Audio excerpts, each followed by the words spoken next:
kesempatan yang sudah diberikan. Perkenalkan nama saya Agnes Tabita, saya adalah seorang perawat yang bekerja di Rumah Sakit Siloam Karawaci ya. Udah bekerja kurang lebih sekitar 3 tahun di sini, gitu. Oke. Lulusan dari UPH juga. Oke, lulusan dari UPH. Terima kasih Bu Agnes. UPH juga. Ya, jadi sudah bekerja 3 tahun ya di Rumah Sakit Siloam. Pasti sudah menemui ini ya, banyak pasien dengan berbagai jenis penyakit. Nah, hari ini kita akan bahas gangguan atau kelainan pada sistem reproduksi manusia. Nah, buat Bu Agnes sendiri, mungkin bisa di-sharingkan kira-kira penyakit apa Bu yang pernah ditemui terkait kelainan pada sistem reproduksi manusia selama menjadi perawat. Oke, kalau untuk penyakitnya banyak ya, penyakit reproduksi gitu. Cuma berhubung yang paling sering kita temui adalah CA cervix atau cancer gitu, dan juga sifilis ya, sifilis atau biasa kita sebut dengan raja singa kayak gitu. Jadi itu memang benar-benar topik menarik ya, dan memang kenyataannya juga menarik gitu kalau waktu kita merawat kayak gitu. Oh begitu, oke. Mungkin bisa langsung di-sharingkan Bu dari dua penyakit ini ya yang akan kita bahas. Kita mungkin bahas dari kanker serviksnya dulu ya Bu ya. Boleh. Oke, jadi sebenarnya apa sih kanker serviks itu? Kemudian penyebabnya apa ya? Kok bisa seseorang itu mengidap kanker serviks? Oke, kalau untuk cancer cervix sendiri biasanya itu menyerang wanita ya, wanita biasanya usia 40 sampai 55 tahun. Ya gitu yang paling sering loh ya, kita nggak bisa mengatakan harus berapa gitu, tapi yang paling sering menyerang orang sekitaran wanita umur segitu gitu. Nah, untuk sel cervix sendiri itu tuh adalah pertumbuhan sel yang nggak terkendali gitu, abnormal di mulut rahim atau yang biasa kita sebut dengan cervix. Nah, untuk penyebabnya sendiri biasa kita akan sebut itu namanya HPV gitu, human papilloma virus. Itu penyebab utama lah yang paling terkenal kayak gitu dari penyakit cervix ini sendiri. Nah, ketika merawat atau menghadapi pasien seperti itu yang mengidap kanker serviks tadi, mungkin bisa disampaikan Bu, kira-kira gejalanya apa ya yang timbul atau yang dialami oleh si pasien? Kalau untuk gejalanya sendiri biasanya ya, yang paling sering itu khas banget itu adalah baunya. Bau menyengat khas gitu. Kalau memang kita merawat, biasanya kita udah tahu nih dari bau dari lendir ataupun cairan yang keluar dari vagina kayak gitu. Itu khas banget dan nggak dimiliki oleh penyakit lain kayak gitu. Nah, terus kemudian ada perdarahan itu biasanya keluar di luar dari siklus menstruasi atau setelah berhubungan seks atau dia udah menopause dan itu keluar darah kayak gitu. Dan gejala-gejala lainnya ya yang menyertai ya kayak nyeri panggul, terus kayak yang ini sih bukan kasih, tapi biasanya ada di orang itu gitu, kayak konstipasi atau sembelit gitu. Terus berat badan menurun dan nafsu makannya juga berkurang kayak gitu. Itu sih cuma menyertai aja. Kalau yang kasih yang perdarahan sama baunya itu aja sih. Ternyata ada aroma khas ya dari lendir yang dikeluarkan. Ada khas sendiri. Kemudian apakah ada teknik pengobatan tertentu gitu Bu yang mungkin selama ini dilakukan?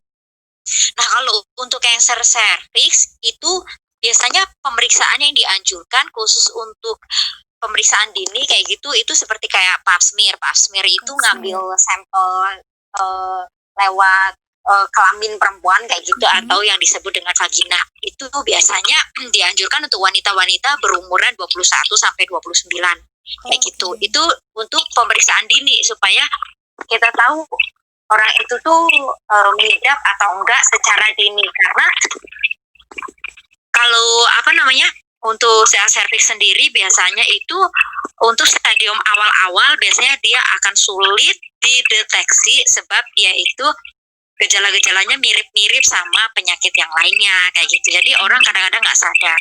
Oleh sebab itu dianjurkan untuk wanita-wanita usia yang saya sebutkan tadi 21 sampai 29 untuk melakukan pap smear.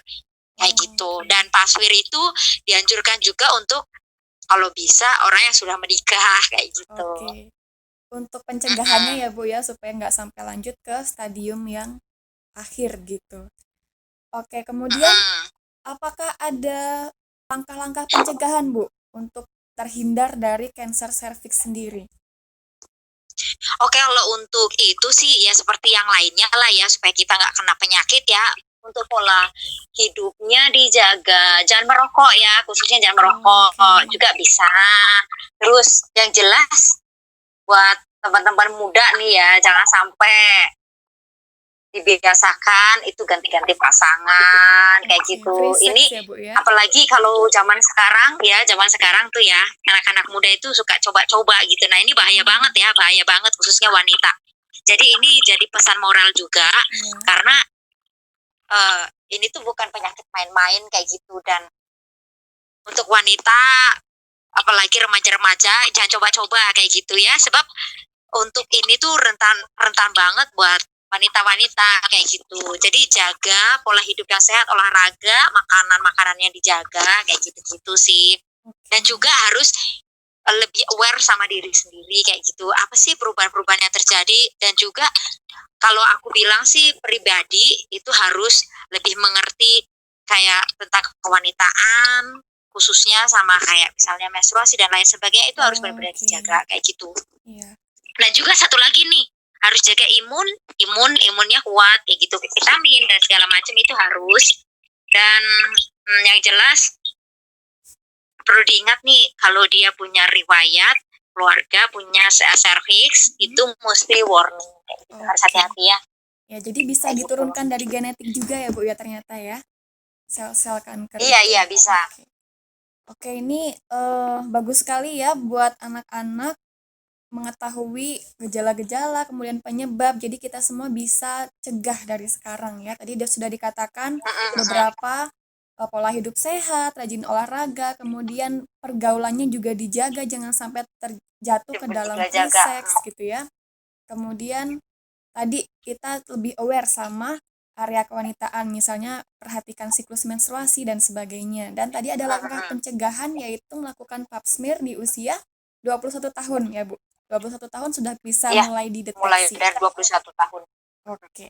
Oke, itu tadi tentang kanker serviks. Terima kasih Bu untuk penjelasannya, sangat memberikan kita Oke. wawasan ya. Yang kedua, kita mau bahas tentang penyakit yang kedua yaitu sifilis ya Bu. Kira-kira Iya kalau iya. sifilis sendiri itu sebenarnya bagaimana sih? Atau biasa kita sebut dengan raja singa. Oke. Mm-mm. Nah, sipilis itu sendiri aku pernah temuin kasus ini lumayan agak jarang tapi pernah kayak gitu. Mm-mm. Ini tuh kita biasa sebut dengan raja singa. Penyebabnya biasanya kayak bakteri yang namanya Treponema pallidum. Oke, Kayak gitu. treponema Ini pallidum. khas banget. Bentuknya macam-macam. Ada yang korengnya yang paling yang aku pernah temuin itu adalah korengnya kayak sariawan kayak gitu kurang Sariawan. lebihnya dan itu paling banyak di area kelamin laki-laki.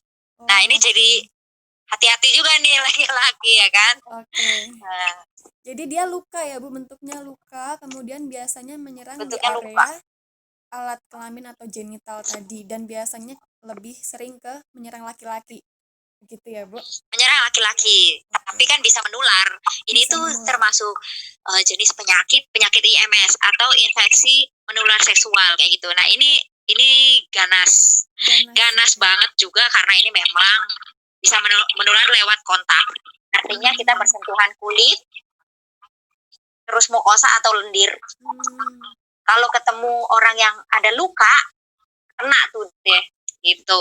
Bisa gampang nular. Oke, gampang menular ya. Berarti dari pakaian semuanya harus benar-benar ini ya, dijaga ya.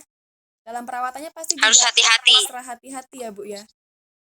harus hati-hati banget. Oke. Ini juga ya mirip-mirip juga sih, karena penyebarannya juga melalui hubungan seksual. Mm-mm. Yang suka ganti-ganti, hati-hati. Ini bukan cuma untuk orang yang sudah menikah, tapi anak remaja di luar sana juga udah banyak yang nakal. Jadi ini adalah salah satu penyakit yang berbahaya buat yang suka ganti-ganti. Harusnya ini menjadi peringatan yang keras kayak gitu buat kita semua lah gitu. Iya. Ya, tadi kembali lagi intinya segala sesuatu yang tidak pada tempatnya atau tidak seharusnya tuh pasti akan ada akibatnya ya, termasuk dengan sistem reproduksi tadi. Kalau ganti-ganti pasangan atau tidak pada seharusnya ya, Bu, kalau misalnya kita melakukan hubungan seksual tapi di usia dini kan pasti juga ada dampaknya ya, Bu ya. Kira-kira punya peluang nggak, Bu, Ya, salah satu. untuk Mm-mm. terkena penyakit Nah, itu seperti salah itu? satunya.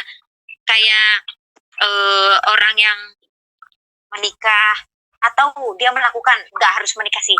Kalau menikah Mm-mm. kan udah sah ya, tapi kalau Mm-mm. misalnya kayak yang coba-coba kayak gitu di usia dini melakukan seksual, ini paling berbahaya. Kita kan nggak pernah tahu dia itu punya penyakit apa. Iya. Karena untuk sipilis ini juga tanda awal-awalnya untuk stadium awal itu nggak disadari kadang-kadang, sebab lukanya itu kayak nggak ngerasa sakit orangnya kayak Oh, gitu ya. oke. Secara teori dan secara yang aku temuin, mereka itu berawal dari luka yang biasanya dia itu nggak merasa itu tuh adalah luka serius kayak gitu. Hmm. Nah, jangan salah, ini luka biasanya bukan hanya di kelamin, area kelamin, tapi ini juga di muncul di anus, di bibir-bibir, di Oh. sekitar bibir, lidah, bahkan di puting wanita ya. Mm-mm. Pokoknya macam-macam lah gitu. Jadi ada di telapak tangan, telapak kaki kayak gitu-gitu. Dan itu akan menyebar ke seluruh tubuh. Nah, Oke. yang bahayanya itu ya karena awal-awalnya nggak disadari kayak gitu. Jadi mesti hati-hati, jangan mikir senengnya aja kayak gitu, tapi Oke. harus melihat dampaknya juga kayak gitu. Oke, Bu. Kira-kira kalau untuk penanganannya sendiri itu bagaimana ya, Bu? Kalau untuk pengobatannya ya biasanya kalau di rumah sakit yang jelas dia dikasih antibiotik dosis tinggi dengan penisilin kayak gitu aja, Penisilin. karena Oh. kan penisilin dosis tinggi. Tapi kalau untuk pencegahannya kita bisa melakukan pemeriksaan, tapi ini sih secara medis ya, namanya sih Venereal Disease Research Laboratory atau yang disebut VDRL, dan juga VDRL.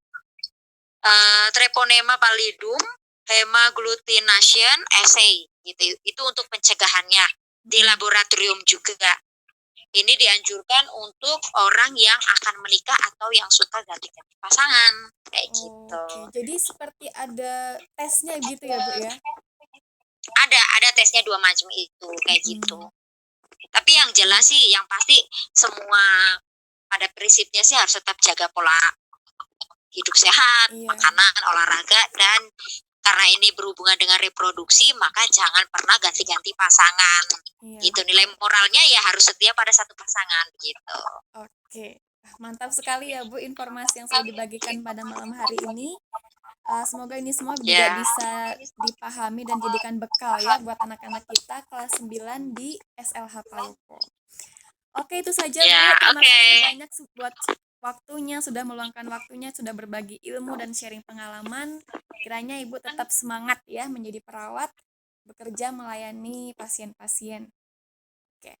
Oke. Terima kasih, Bu, waktunya. Tuhan Yesus memberkati. Oke, Tuhan memberkati.